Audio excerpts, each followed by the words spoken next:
Welcome back to Grumpy Acres. I got a special guest for us today. Bobby Spags from Spags Unfiltered is here, and we're going to discuss something that he brought up before on a video, one of his. Um, First, let me say, Bobby, it's great for you to be here. Thanks for stopping by.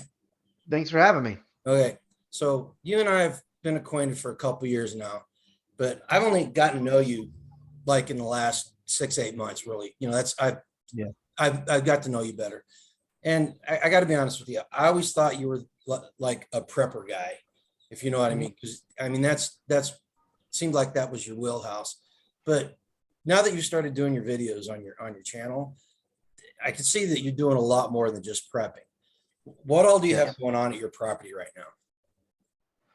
Well, right now I'm kind of existing on right around an acre worth of property. We bought this house 7 years ago now, and I've just been trying to make use of every square footage of it that I can. So we've got a duck house in the back where we have our ducks.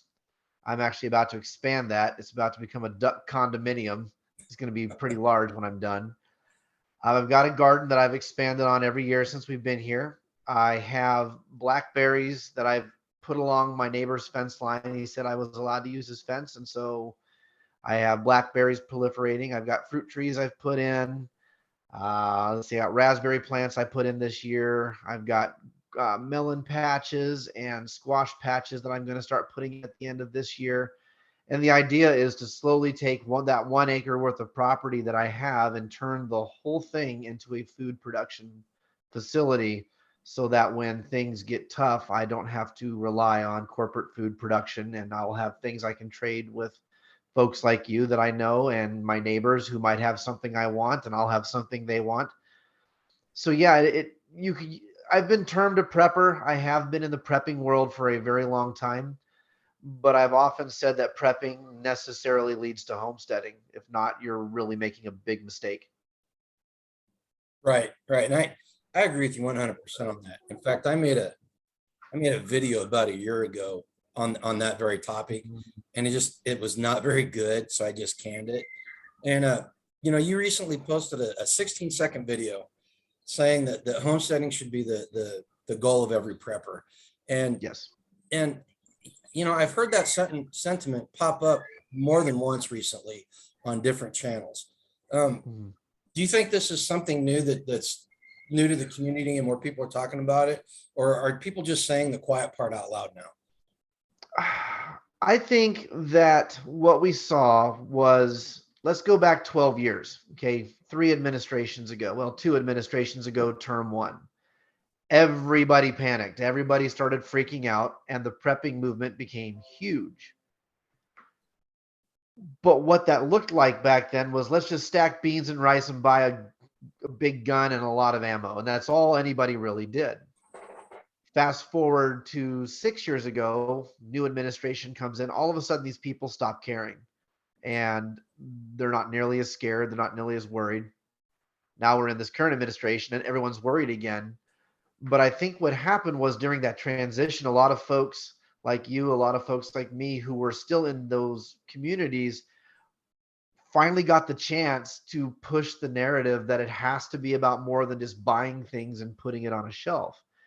And so I think that the revelation is finally hitting people that a diet of beans and rice is going to kill you, and that a diet of MREs is going to kill you. You will die within a year because, I don't know, scurvy, rickets, because you're not getting vitamin C. You're not getting, all these old illnesses and conditions from yesteryear will start to manifest all over because everyone did it wrong. And so I feel like it's now actually a really good opportunity for folks like you and I and some others to finally drive the narrative the way it should have been from the beginning. It's not so reactionary this time. People had some years in between there to kind of rethink what they did, I think. And I think that's where a lot of this homesteading out of prepping is coming from. Right, right. With me, it all started with, what we call prepping, uh, grandma called Tuesday, Right. and that's where I came. And then I came to the conclusion really early on that prepping is a finite solution to what could be an infinite problem. Or Yes. like you said, you're going to run out of stuff. Okay. So homesteading is the ultimate goal. So in your opinion, what are some milestones from the point where somebody's just waking up to the time somebody can say, hey, I'm a homesteader? What are some of the milestones that people are looking for and are going to reach, just in your opinion? I think it depends on the property you find yourself on. If you're more of an urban prepper, you're limited. If you're semi-rural like I am, you have a lot more options. And then if you're rural the way you are and some of the other folks we know are, you have all the options. But I think I tell people start with 2 garden boxes, just 2, and plant tomatoes and plant peppers because they're fairly easy to manage. They're fairly easy to prune correctly and keep the bugs off.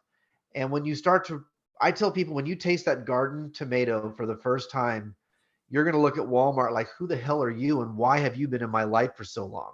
Oh yeah. Because that garden fresh tomato is probably the one thing you can taste that will change your mind about the food you eat.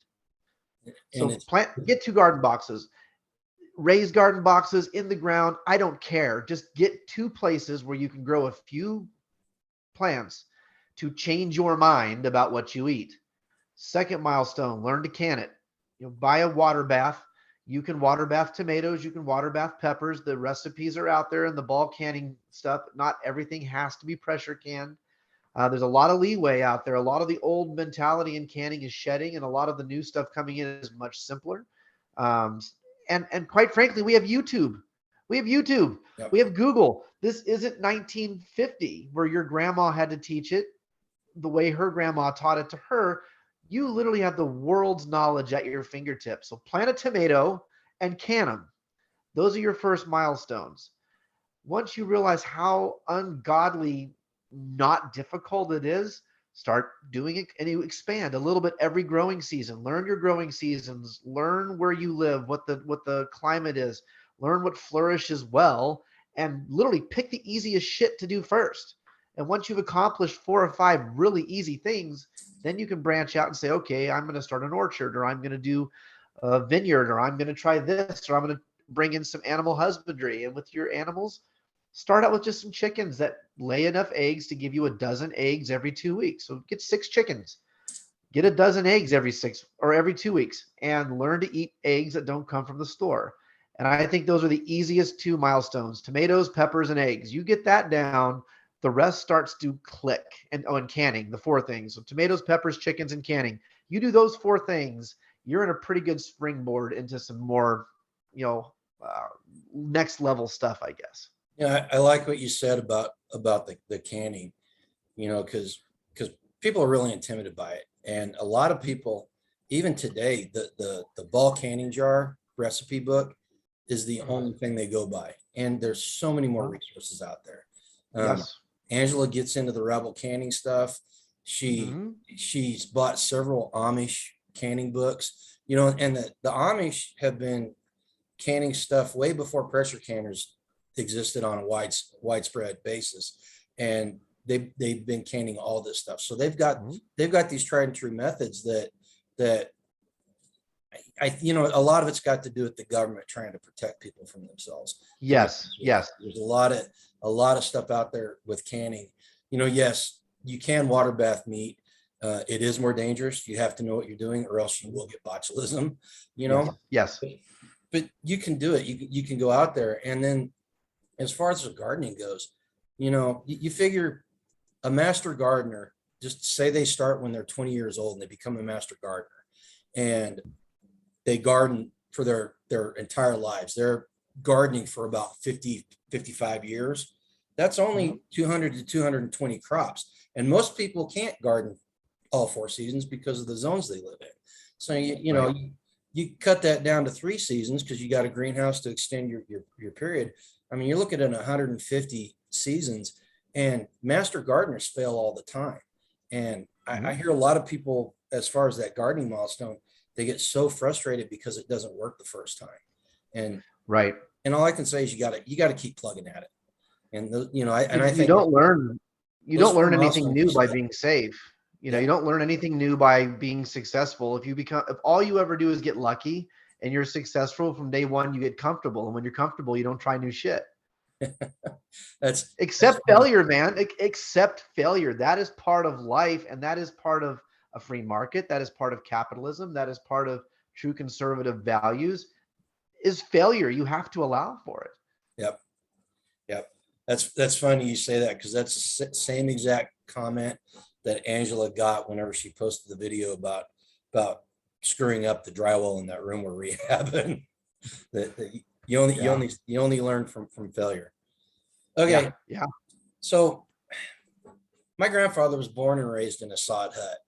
And as a kid, I remember going and visiting it. And that's how recent it was. I mean, I'm no spring chicken, but as recently as the 1970s, it was still there, and we could go visit it. It was falling in. And there are people out there that point out that most modern homesteaders aren't truly homesteading, because we've still got access to the modern conveniences of society today. What would you say to somebody that looks at what we're doing and going, "You're not homesteading"? What would you say to them? I tell them to kiss my ass. I mean, quite frankly, let's be honest. That's like saying you're not really writing a book because you're doing it on a laptop instead of with an ink and quill pen. Okay. Technology changes. We should not look at modern society through the lens of only negative. Sure, there's plenty of negative things, but there's plenty of positive things. Like I said, I can learn to can using YouTube. My great grandmother couldn't do that. Your great grandmother couldn't do that. And it's these anarcho primitives, these guys that think that because you're not out there like literally barefoot on a dirt floor house that you're not truly homesteading. Look, man, I don't prep or homestead to survive. I do it to thrive.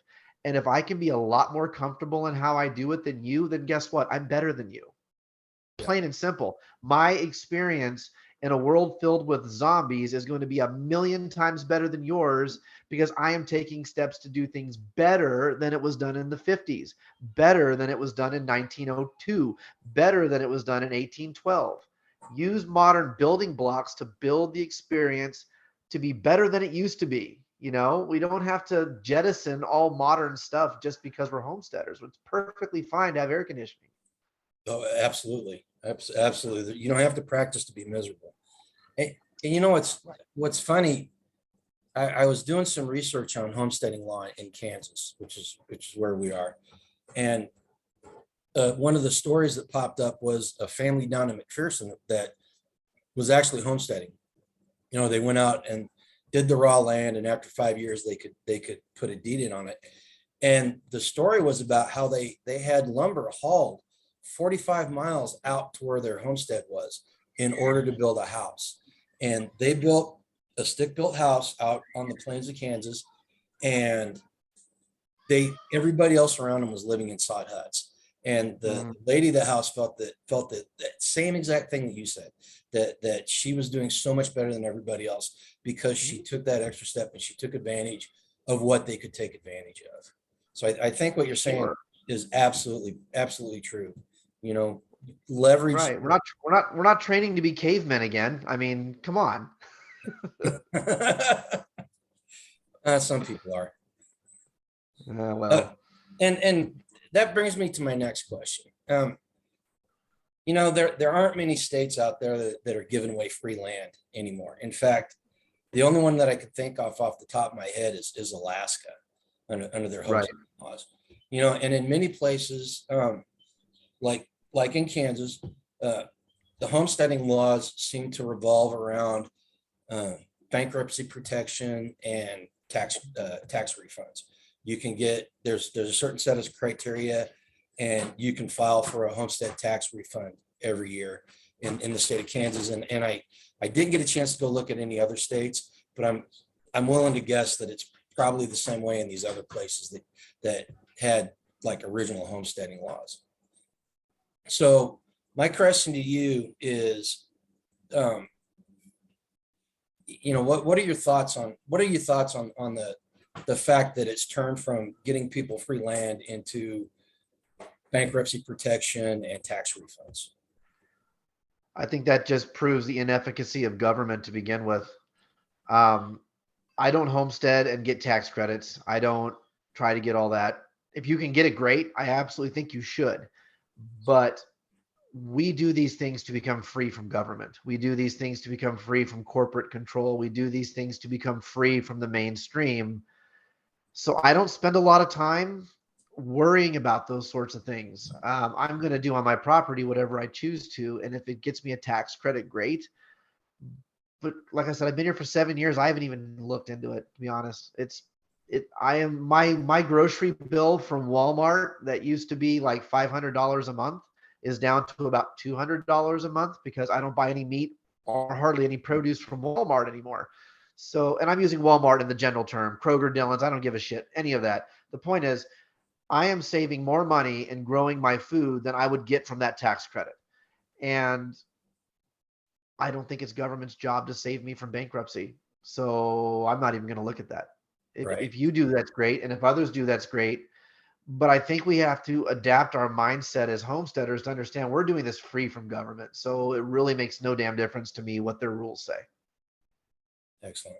Yeah, we were going to talk about this, and I thought to myself, I really ought to go out and research homesteading laws in the state I live in, just so I can familiarize myself with the topic. And I got to be honest with you, man, I was shocked about Mhm. about bankruptcy and tax refunds. Yeah. Oh, we got we got guard dogs in here barking at nothing. Movement on the perimeter. Yeah, yeah. But and they're both they're anybody that's watching this, they are excellent guard dogs. They'll rip you apart if you come by that house. In reality, they're both kind of terrible at their jobs. But they're loud. They give you a Yeah, warning. That's what you need, right? yeah, I mean, that's really exactly. the end of it. Well, the German Shepherd tore his ACL, and Oh no. yeah, that happened about 4 years ago, and he's never been the same. He doesn't get around Yeah. like he used to. Him and I lay around the house sometimes just being cranky because we're sore. You know what I mean? Yeah. Cranky old man, right? Yeah. Oh, that's Okay. not music. Speaking about being sore, you can attest to this, that the lifestyle is hard. It's sweaty. You get hurt on a regular basis. Seems like there's always something poking you or biting you, or you're hurting yourself in some manner. And then Yes. you've got the emotional ups and downs of dealing with livestock and your garden failures and everything else. You know, what would you say to somebody that feels like they couldn't do it? They emotionally couldn't do it. They couldn't make the transition from a prepper to a homesteader, or they've reached a point in their prepper life where they're comfortable and they just do not want to make that change. What would you say to them? Oh wow. Um, I would say yes, it's very hard, but you will find an amazing amount of mental health satisfaction in overcoming your first injury on your own. Like most of the things that people get, will throw up as reasons not to do what we do is what you said, the physical pain, and it's hard. But nobody ever ever accomplished great things because all they did was easy things. Nobody ever built anything of notoriety. Nobody ever made a name for themselves. Nobody ever worked on a project like the Empire State Building or the transatlantic cable or the Panama Canal because they wanted to just do easy things. In the words of Stephen Molyneux, if you want your life to be a comfortable one where you are like a high spear javelin being thrown straight into the ocean, barely leaving a bubble in your wake, that's fine.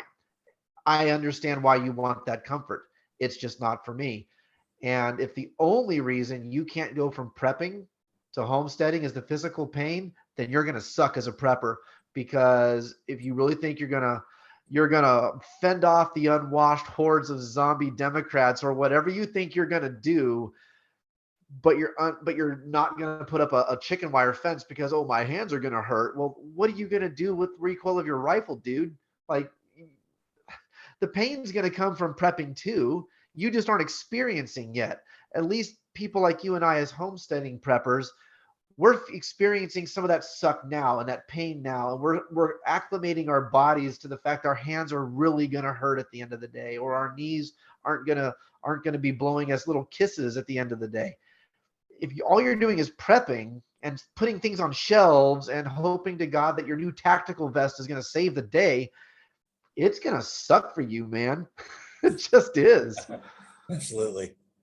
You You're know, not acclimating yourself to anything. it's interesting. You said prepping homesteaders.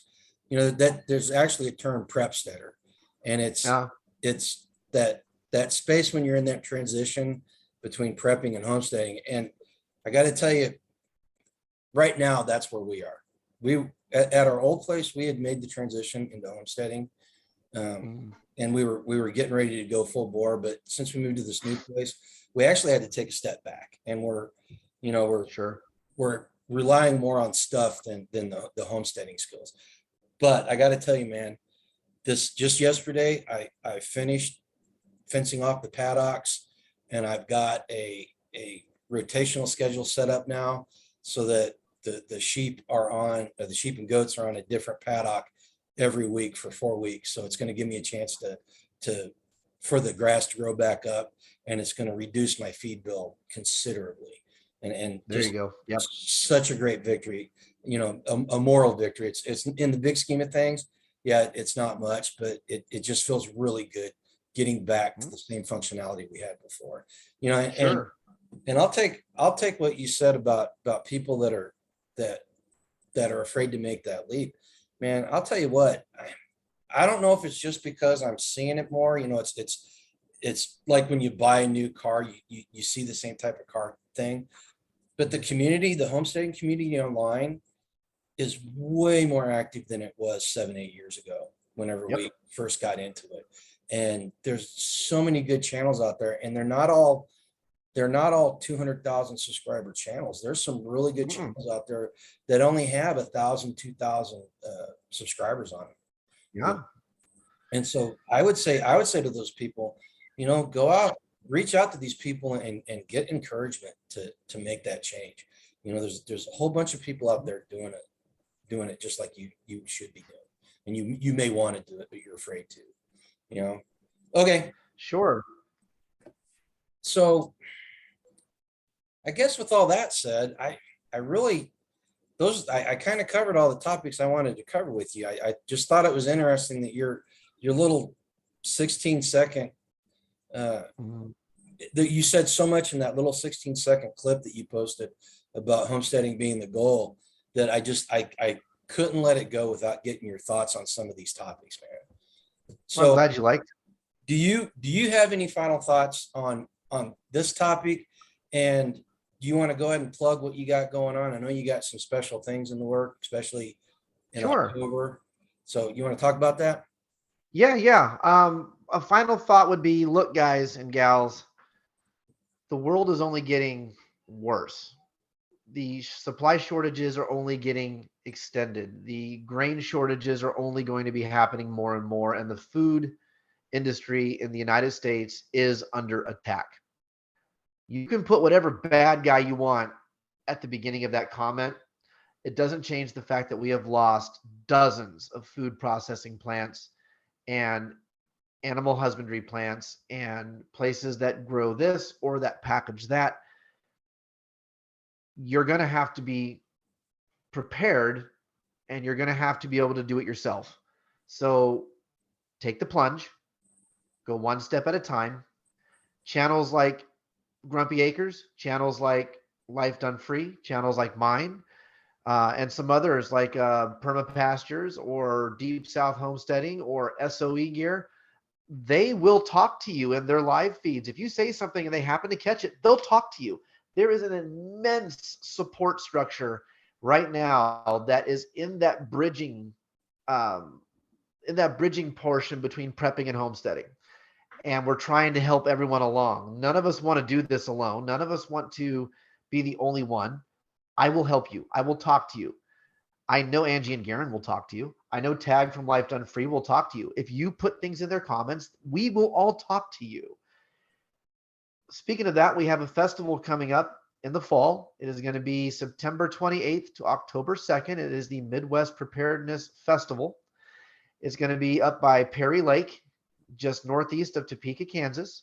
You can find out more on both Facebook, if you're still on that horrible platform, or if you're on the free speech platform of MeWe, you can find out there too. Look up Midwest Preparedness Project. Garen and Angie from Grumpy Acres Farms are one of our sponsors. And they have given us quite a cool thing. I'm not going to say what it is yet, but let's just say it's going to be in the top tier of the things we're going to be giving away at this thing. And there's some other folks giving us some cool stuff.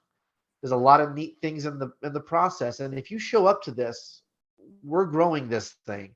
We're going to have classes. We're going to have workshops. We're going to have seminars. We're going to be giving away some stuff to help folks out.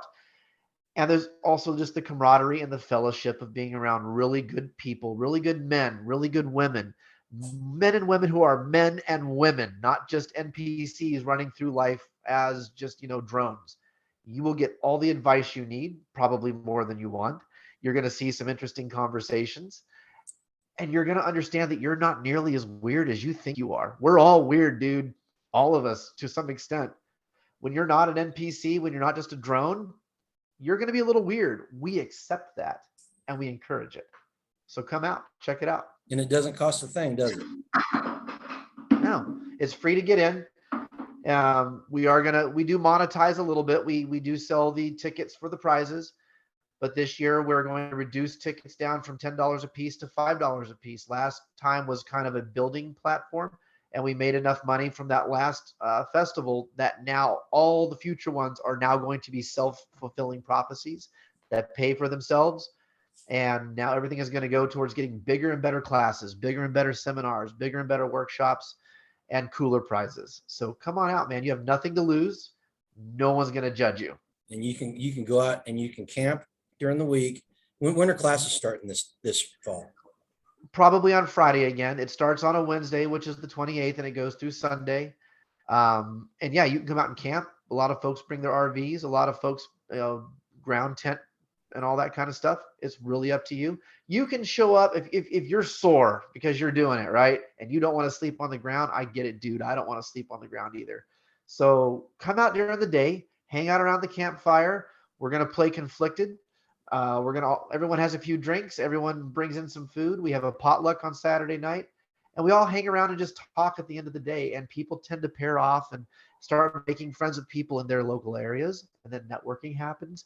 Then all of a sudden you're looking at mutual assistance groups. You have people saying, well, shit, man, your farm, like you guys have sheep and a cow. Maybe we can do some bartering. Maybe we can trade.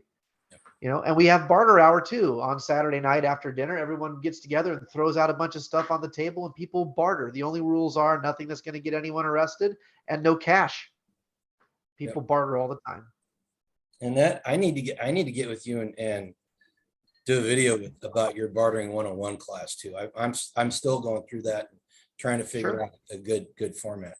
Well, listen, I'm using Zoom to do this, and I am too cheap to upgrade. So we're reaching the 40-minute mark here pretty soon. You want to plug your channel? Oh, yeah. My channel is Spags Unfiltered. It's a brand new channel. At this point, I'm only doing shorts, little 15-second videos. I try to cram as much as I can. So I reword things 50 times before it's finally where I want it. And it's just fun stuff. Some of it's going to be me getting wordy because I'm a wordy guy. Some of it's going to be me telling you my philosophy. Some of it's going to be me showing you pictures of my geese and my ducks. Some of it's just going to be fun stuff where I'm taking you through my garden. But eventually we're going to start building really good videos. My goal is to be the guy with 5-minute videos because I want my video to be the one you can watch on a smoke break and something you can watch while you're on your bathroom break. So I'm going to try to have my channel be that short video thing that buffers in between the larger things. That way I'm not competing with those in the large video space. And I'm going to be opinionated. I'm going to be in your face. That's called Spags Unfiltered for a reason. If you're easily triggered and you're hashtagging everything, you probably don't want to be on my channel. But if you can accept the fact that I'm going to tell you the way I think it is, and I'm willing to be challenged in the comments, by all means, come on over to Spags Unfiltered and enjoy what you get. Well, excellent. Folks, with that said, if you found this enjoyable, go ahead and share it with your friends. We want to We want to get as much exposure for Bobby. He held off going online or making a YouTube channel for years, and they finally talked him into it.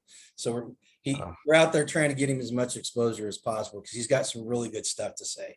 And you know what? We're going to have more videos like this. I'm trying to get more guests on board. I know some people that are really knowledgeable in topics that I'm not very knowledgeable in. So we want to leverage that so that you're getting the best information possible. So go ahead and hit that notification bell. Most importantly, oh, we got a cat. We got a visitor. Most importantly, hello, kitty. I want you to go out and pursue a life done free. Clear.